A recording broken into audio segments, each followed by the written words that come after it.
Sanki bilmiyor o eve gelmeden uyku uyumadığını. Hala yok ondan. Anacığım, vallahi kendine eziyet edin. Halil çocuk mu? Koca adam.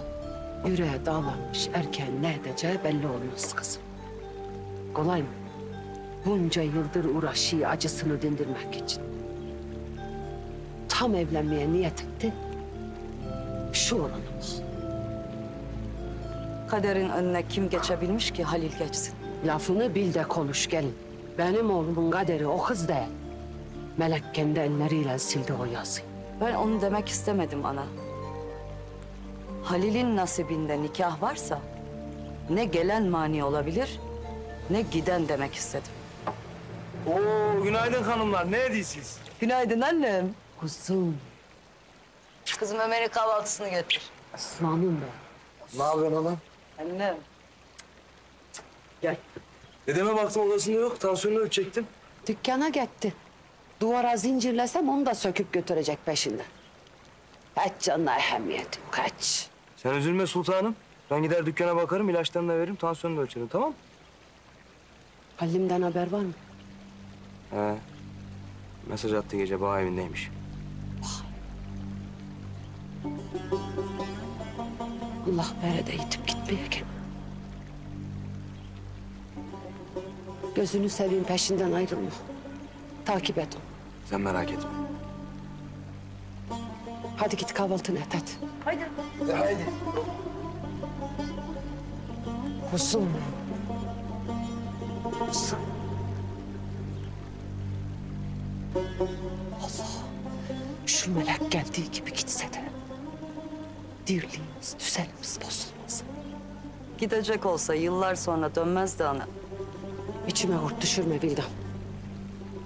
Halil'le o kız aynı yerde nefes alıp vermeye başlarsa vay başımıza gelen. Yavruma yuva kurmak benim analık hakkım. Şuraya girdi.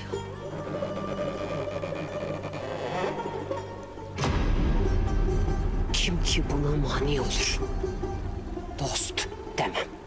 Gönül, hatır dinlemem. Yıkarım o konağı başlarına. Bir kez kurban ettim evladımı Karadağlara. Daha da verecek canım yoktur. Kolay gelsin. Oo Halil, hoş geldin. Yukarı gel bir kahve çünkü.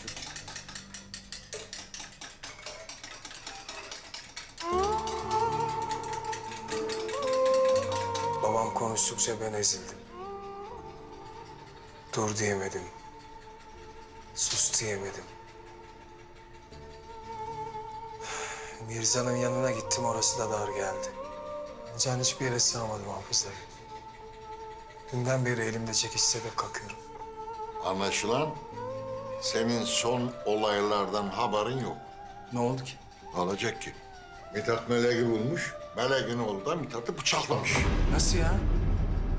İyi mi Mithat? Hastaneden çıktı. İyi bari. Çok şükür.